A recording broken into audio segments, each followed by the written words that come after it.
আসসালামু আলাইকুম। Channel I সংবাদে আপনাদের সবাইকে আমন্ত্রণ জানাচ্ছি আমি আল আভি জাহান। বিস্তারিত সংবাদের শুরুতেই জানিয়ে দিচ্ছি সুপার ফ্রেশ ফর্টিফাইড সয়াবিন তেল সংবাদ শিরোনামগুলো। চট্টগ্রামে আইনজীবী সাইফুল হত্যা ৩১ জনের নামে বাবার মামলা, অজ্ঞাত আসামি করা হয়েছে আরও ১০ থেকে ১৫ জনকে। স্বাধীন বিচার বিভাগের জন্য আলাদা সচিবালয় করতে প্রধান বিচারপতির প্রস্তাব, আর্থিক ও সামাজিকভাবে দুর্বলদের আইনি সহায়তা বাড়ানোর উদ্যোগ। জনগণের মধ্যে বিভক্তির জন্য ষড়যন্ত্র ধূলিসাতে গ্রহণযোগ্য নির্বাচনে বিএনপির তাগিদ, মূল সংস্কারগুলো নির্বাচিত সরকার করবে মন্তব্য। দেশে জনপ্রিয় হয়ে উঠছে বস্তা পদ্ধতিতে আদা চাষ, ব্যাপকভাবে আবাদ হলে চাহিদা মিটিয়ে রপ্তানির সুযোগ দেখছেন বিশেষজ্ঞরা। এবং জ্যামাইকায় ওয়েস্ট ইন্ডিজের বিপক্ষে শেষ টেস্টের জন্য বাংলাদেশ দলের অনুশীলন, ম্যাচ শুরু রাত ৯টায়।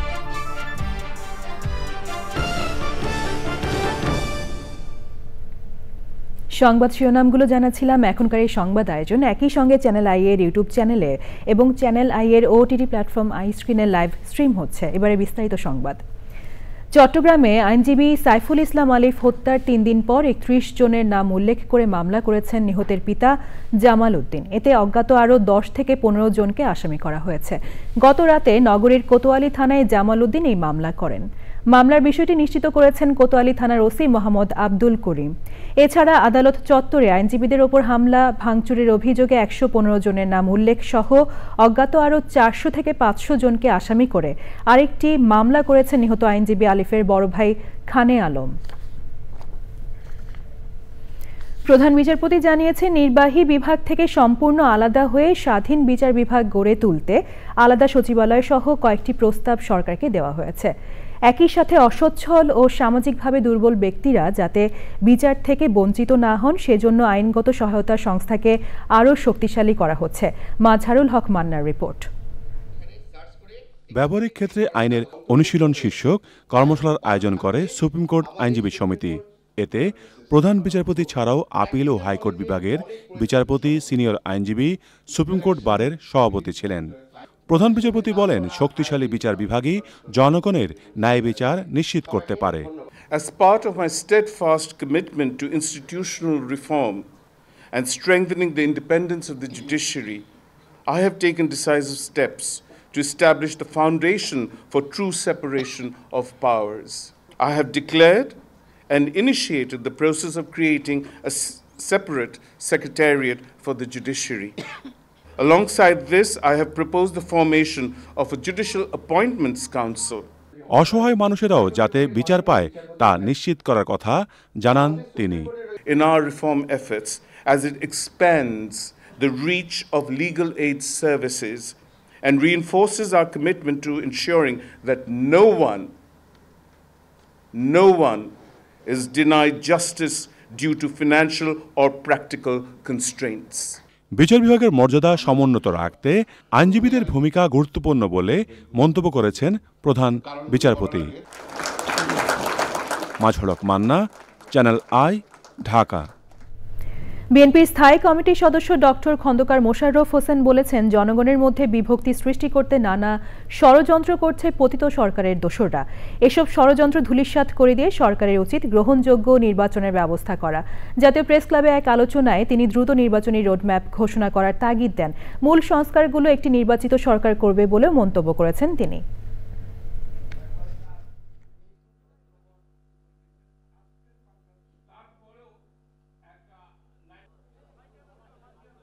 এই সকল ষড়যন্ত্রকে ধূলিসাৎ করে দিয়ে এদেশে এমন একটি নির্বাচন দেওয়া, যেই নির্বাচনে জনগণ তাদের নিজের ইচ্ছা মতো, পছন্দ মতো লোককে স্বাধীনভাবে ভোট দিতে পারবে এবং তাদের নির্বাচিত সরকার এই বাংলাদেশকে ওই যে গণতন্ত্র, আমাদের মুক্তিযুদ্ধের যে চেতনা, গণতন্ত্র, স্বাধীনতা, সার্বভৌমত্ব, অর্থনৈতিক মুক্তি এবং দেশের শান্তি শৃঙ্খলা পুনরায় এদেশে প্রতিষ্ঠা করবে।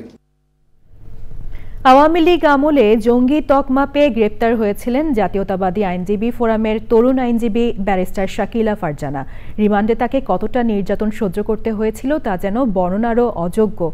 10 মাসের কারাজীবন পারিবারিক ও রাজনৈতিক জীবনকে পুরোই ওলটপালট করে দিয়েছিল। রাজনীতিবিদদের জেল জীবন নিয়ে শনিবারের বিশেষ রিপোর্টে আজ ব্যারিস্টার শাকিলা ফারজানার কথা জানাচ্ছেন মাসরুর শাকিল। সবাই আমরা নির্যাতিত, সেই নির্যাতনের বহিঃপ্রকাশ ঘটেছে আমাদের ছাত্র আন্দোলনের মাধ্যমে। ব্যারিস্টার শাকিলা ফারজানা চট্টগ্রাম 5 আসনের সাবেক সংসদ সদস্য ও জাতীয় সংসদের হুইপ সৈয়দ ওয়াহিদুল আলমের কন্যা। রাজনৈতিক উত্তরাধিকার নিয়ে জীবন শুরু করা শাকিলা বারেট ল ডিগ্রি শেষ করে যোগ দেন আইন পেশায়। জাতীয়তাবাদী আইনজীবী ফোরামের মাধ্যমে রাজনীতি শুরু করেন। স্বল্প সময়ে পরিচিতি পান আইন অঙ্গনে।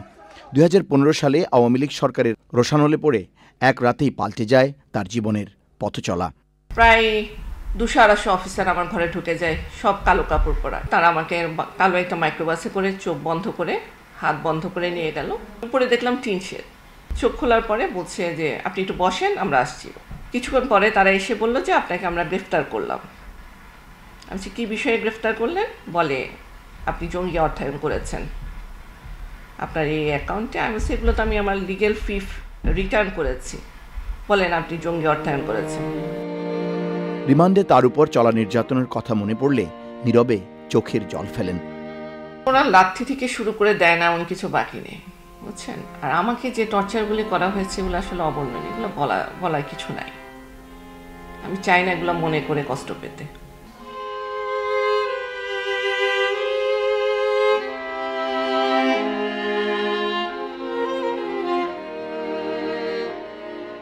ওইখানে যে রুমটাতে আমাকে রাখা হয়েছিল 1.5 ফুটের একটা টয়লেট, যেখান থেকে তাদের অফিসাররা দেখতে পেত আমি যদি টয়লেটে যেতাম। যে রুমে রাখা হয়েছিল সেখানে ফ্লোরে রাখা হয়েছে আমাকে। একজন পুরুষে আমাকে কন্টিনিউয়াসলি প্রশ্ন করেছেন, গালিগালাজ করেছেন, যা যা মারধর করার করেছেন একটা পুরুষে করেছেন। জেলখানায় তাকে খুনি, মাদক সেবী সহ অন্য কয়েদিদের সাথে রাখা হয়েছিল। খুব রুডলি চেহারা যাদের, তাদেরকে দিয়ে খুব ভয় দেখানো হতো। তো একটা মেয়ে ছিল এখানে, মুখের মধ্যে অনেকগুলো ব্লেড নিয়ে থাকতো। সে সবসময় আমার আশেপাশে ঘুরঘুর করতো, ভয় দেখাতো আমাকে এটা দিয়ে কেটে দেবে। আমি ধরেন ঘুমাচ্ছি, চোখ খুলে দেখি সে আমার সামনে দাঁড়ানো। আমার ঘুমটাই ভাঙতো তাদের গালিগালাজ শুনে। কখনো আমার আজানের শব্দে ঘুম ভাঙে নাই। 5 আগস্টের আগে দেশে বিদেশে পালিয়ে বেড়ানোর জীবন ছিল তার। সন্তানের কষ্ট সইতে না পেরে 2018 সালে ব্রেন স্ট্রোকে প্যারালাইজড হয়ে মৃত্যুবরণ করেন বাবা সৈয়দ ওয়াহিদুল আলম। স্বামীর ব্যবসা বন্ধ হয়ে যায়, 2 সন্তানও দেশ ছাড়তে বাধ্য হয়। তার মতো আর কারো জীবনে যেন এমন ঘটনা না ঘটে, রাষ্ট্রের কাছে এই প্রত্যাশা তার। Masrur Shakil, channel I, Dhaka. দেশের চাহিদা পূরণে প্রতি বছর প্রায় 1 থেকে 1.5 লাখ মেট্রিক টন আদা আমদানি করতে হয়। অথচ খুব সহজে আদা চাষ করে লাভবান হওয়া যায়, কমানো যায় আমদানি নির্ভরতা। দেশে জনপ্রিয় হয়ে উঠছে বস্তা পদ্ধতিতে আদা চাষ। বিশেষজ্ঞরা বলছেন আরও ব্যাপক আকারে আদার চাষ সম্প্রসারিত হলে নিজেদের চাহিদা মিটিয়েও রপ্তানির সুযোগ রয়েছে। বিস্তারিত জানাচ্ছেন শাইখ সিরাজ। বাংলাদেশ পরিসংখ্যান ব্যুরোর তথ্য মতে দেশে আদার চাহিদা প্রায় 2 লাখ মেট্রিক টন। গত বছর উৎপাদন হয়েছিল 84,000 মেট্রিক টন আর আমদানি করা হয়েছিল 1,43,000 মেট্রিক টন আদা। চলতি বছরেও আদা আমদানি করা হয়েছে 90,000 মেট্রিক টন। আশার কথা হচ্ছে বস্তা পদ্ধতিতে আদা চাষ সম্প্রসারণে গত 2 বছরে দেশে আদার উৎপাদন বেড়েছে। 70 বস্তা আদা লাগিয়েছি এবং আমার প্রতি বস্তায় খরচ হয়েছে 30 টাকা করে। আগামী বছর আমি কমপক্ষে 4 থেকে 500 বস্তা আদা লাগাবো ইনশাল্লাহ। এইখানে আমার খরচ হয়েছে 9,000 টাকার মতো। যদি গতবারের মতো আর কি আদার বাজারটা ভালো থাকে তাহলে ইনশাল্লাহ আমি 80,000 থেকে 1 লক্ষ টাকার মতো বিক্রি করতে পারবো। রংপুরের মিঠাপুকুরের রূপসী গ্রাম, এখানে বসতবাড়ির আঙিনা, আমবাগান, লিচু বাগান সহ বিভিন্ন সবজি ফসলের মাঠেও বস্তায় আদা চাষ চলছে। দেখি বাগান তো পড়িয়ে থাকে, নিচটা খালি জায়গা। এই একটা মনোবল হলো যে আদা লাগাই। আর যেহেতু আদা ছায়া পছন্দ করে, তাহলে এই জমিটাতে খালি ফেলে না রেখে এই গোটা এলাকাটার ভিতরে 25,000 গাছ এই পাশ আর এই পাশ মিলিয়ে। এই পদ্ধতিতে আদা চাষ বাড়ানো গেলে আমদানি নির্ভরতা কমানো সম্ভব বলছেন কৃষি বিশেষজ্ঞরা। এই প্রযুক্তির মাধ্যমে চাষাবাদের ক্ষেত্রে আমার আলাদা কোনো জমির প্রয়োজন হচ্ছে না। এর পাশাপাশি পরবর্তী বছরের জন্য বীজও কিন্তু সেখান থেকে সে রেখে দিতে পারবে। আর এখান থেকে যে উৎপাদনটা হবে সেটিও কিন্তু আপনার জাতীয় উৎপাদনে সংযুক্ত হবে। দেশে 3.5 কোটি বসত ভিটার প্রতিটিতে 10 বস্তা করে আদা চাষ করলেও 35 কোটি বস্তা আদার চাষ সম্ভব। প্রতি বস্তায় 1 কেজি করে হলেও মোট আদার উৎপাদন হবে 3.5 লাখ টন, যা আমাদের চাহিদার চেয়েও 1.5 লক্ষ টন বেশি। যে কারণেই এই চাষ পদ্ধতিতে কৃষক ঝুঁকছে দিন দিন। বিবিএস বলছে সারা দেশে যে আদার উৎপাদন হয় বস্তা পদ্ধতিতেই এবছর উৎপাদন হবে প্রায় 10,000 মেট্রিক টন। এই পদ্ধতিতে আদা চাষ যদি বাড়ানো যায় তাহলে আমাদের আমদানিকৃত আদার যে ব্যয়ভার সেটা অনেকটাই কমিয়ে আনা সম্ভব হবে। রংপুরের মিঠাপুকুরের রশি থেকে শাইখ সিরাজ, চ্যানেল আই। এ নিয়ে বিস্তারিত প্রতিবেদন দেখবেন আজ রাত 9টার সংবাদের পর হৃদয় মাটি ও মানুষ অনুষ্ঠানে। জুলাই শহীদ স্মৃতি ফাউন্ডেশনের সাধারণ সম্পাদক সার্জিস আলম বলেছেন, জুলাই অভ্যুত্থানের বিজয় যেন সফল না হয় সেজন্য পতিত স্বৈরাচার ও তার দোসররা চেষ্টা করছে। তিনি বলেন, কোনোভাবে যদি তারা ব্যর্থ হয় তাহলে কারোই অস্তিত্ব রাখবে না ক্ষমতাচ্যুতরা। ময়মনসিংহ টাউন হল মিলনায়তনে ছাত্র জনতার গণ অভ্যুত্থানের সময় শহীদ 55 পরিবারকে আর্থিক সহায়তা প্রদান অনুষ্ঠানে সার্জিস আলম আরও বলেন, 5ই আগস্ট অনেক শহীদ পরিবারকে মরদেহ দাফন করতে দেওয়া হয়নি। অনুষ্ঠানে ছিলেন ফাউন্ডেশনের প্রধান নির্বাহী মীর মাহবুবুর রহমান স্নিগ্ধ, অতিরিক্ত বিভাগীয় কমিশনার ইউসুফ আলী, জেলা প্রশাসক মুফিদুল আলম, অতিরিক্ত পুলিশ সুপার শামীম হোসেন ও শহীদদের পরিবারের সদস্যরা।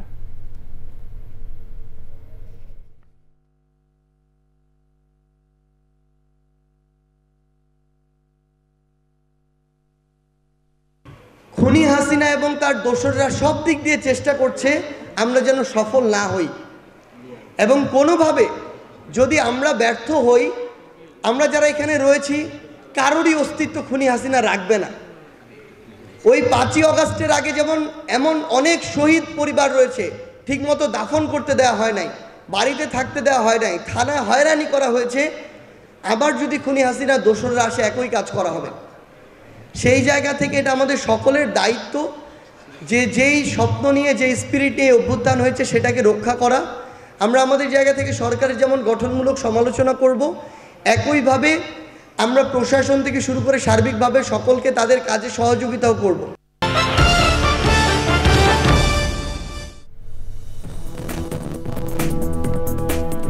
বিরতির পর আবারও আমন্ত্রণ জানাচ্ছি। দেশের স্বার্থে জাতীয় ঐক্যমত্য গড়ে তোলার আহ্বান জানিয়েছেন পররাষ্ট্র উপদেষ্টা তৌহিদ হোসেন।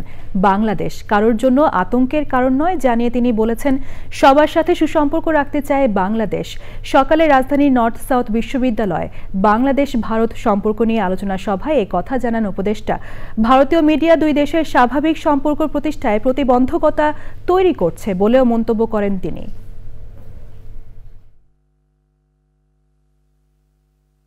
ইংরেজি বলতে পারা এবং না পারার মধ্যে 3 গুণ বেতনের তফাৎ। একই কাজ করছে, আমি দেখেছি এয়ারপোর্টে একই কাজ করছে দুইজন, বাঙালি এবং একজন ভারতীয়। এটা তো ভারতীয় দোষ না, আমাদের দোষ যে আমরা তাকে ওই সক্ষমতা দিতে পারিনি।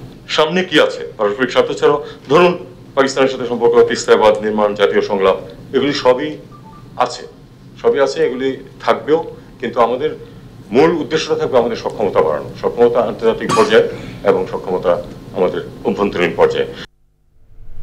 যে কোনো মূল্যে আইন শৃঙ্খলা পরিস্থিতির উন্নতির জন্য অন্তর্বর্তী সরকারকে অনুরোধ জানিয়ে ব্যবসায়ী নেতারা আশঙ্কা জানিয়ে বলেছেন, না হলে অর্থনীতি টেকানো মুশকিল হয়ে যাবে। Dhaka chamber of commerce and industry DCCI এর ব্যবসায়ী সম্মেলনে তারা বলেছেন, আইন শৃঙ্খলা পরিস্থিতি সামাল দিতে ব্যর্থ হয়েছে অন্তর্বর্তী সরকার। ব্যবসায়ীদের হতাশায় না ভোগার আহ্বান জানিয়ে অর্থ উপদেষ্টা ডক্টর সালেউদ্দিন আহমেদ বলেন, সরকার আপ্রাণ চেষ্টা করছে। 15 বছরের জঞ্জাল 3 মাসে দূর করা যাবে, এটা ভাবা ঠিক না। সম্মেলনে বাণিজ্য উপদেষ্টা শেখ বশির উদ্দিন বলেন, এখন সময় এসেছে নিজেদের যোগ্যতা এবং দক্ষতা দিয়ে ব্যবসা করতে হবে, স্বজনপ্রীতি দিয়ে নয়। এমনকি মন্ত্রণালয়ের সংখ্যাও কমানোর পরামর্শ দেন তিনি। সরকারি বাহিনীকে পিছু হটিয়ে সিরিয়ার দ্বিতীয় বৃহত্তম শহর আলেপ্পোর অর্ধেক দখল করে নিয়েছে বিদ্রোহী গোষ্ঠীগুলো। শনিবার সিরিয়ান অবজারভেটরি ফর হিউম্যান রাইটসের পরিচালক রামিয়া আব্দুল রহমান কথা জানান। সংগঠনটি সিরিয়ার গৃহযুদ্ধ পর্যবেক্ষণ করে আসছে। সংগঠনটি জানায় মাত্র 3 দিনের মাথায় আলেপ্পোর অর্ধেক বিদ্রোহী গোষ্ঠী হায়াত তাহরির আল শাম HTS ও তাদের মিত্ররা নিয়ন্ত্রণে নিয়েছে। আলেপ্পো বিমানবন্দর বন্ধ এবং শনিবারের সব ফ্লাইট বাতিল করা হয়েছে। বিদ্রোহীরা শহরের আশপাশের এলাকাও দখলে নিচ্ছে। দেশটির বর্তমান প্রেসিডেন্ট বাশার আল আসাদ 2000 সাল থেকে ক্ষমতায় রয়েছেন। সিরিয়ায় গণতন্ত্রের দাবিতে 2011 সালে শুরু হওয়া বিক্ষোভে সরকার দমন পীড়ন চালালে তা গৃহযুদ্ধের রূপ নেয়। এবার দেখবেন নিটোল টাটার কৃষি সংবাদ।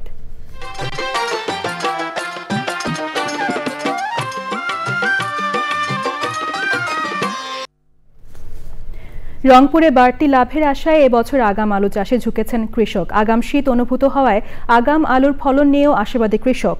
বীজ, সার, কীটনাশক সহ কৃষি উপকরণের দাম বৃদ্ধির কারণে উৎপাদন খরচ বাড়ায় ফসলের ন্যায্য মূল্য নিয়ে শঙ্কায় রয়েছেন তারা। এবার প্রকৃতি সংবাদ।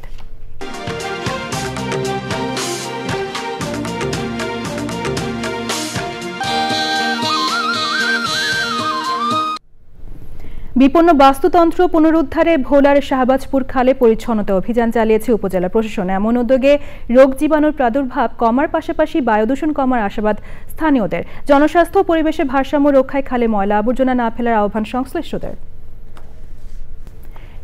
সবশেষে সুপার ফ্রেশ ফর্টিফাইড সয়াবিন তেল সংবাদ শিরোনামগুলো জানিয়ে দিচ্ছি আরও একবার। চট্টগ্রামে আইনজীবী সাইফুল হত্যা 31 জনের নামে বাবার মামলা, অজ্ঞাত আসামি করা হয়েছে আরো 10 থেকে 15 জনকে।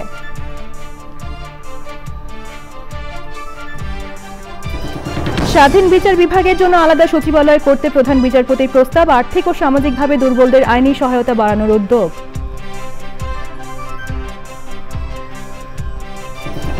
জনগণের মধ্যে বিভক্তির জন্য ষড়যন্ত্র ধূলিসাতে গ্রহণযোগ্য নির্বাচনে বিএনপির তাগিদ, মূল সংস্কারগুলো নির্বাচিত সরকার করবে মন্তব্য। দেশে জনপ্রিয় হয়ে উঠছে বস্তা পদ্ধতিতে আদা চাষ, ব্যাপকভাবে আবাদ হলে চাহিদা মিটিয়ে রপ্তানির সুযোগ দেখছেন বিশেষজ্ঞরা। এবং জ্যামাইকায় ওয়েস্ট ইন্ডিজের বিপক্ষে শেষ টেস্টের জন্য বাংলাদেশ দলের অনুশীলন, ম্যাচ শুরু রাত 9টায়।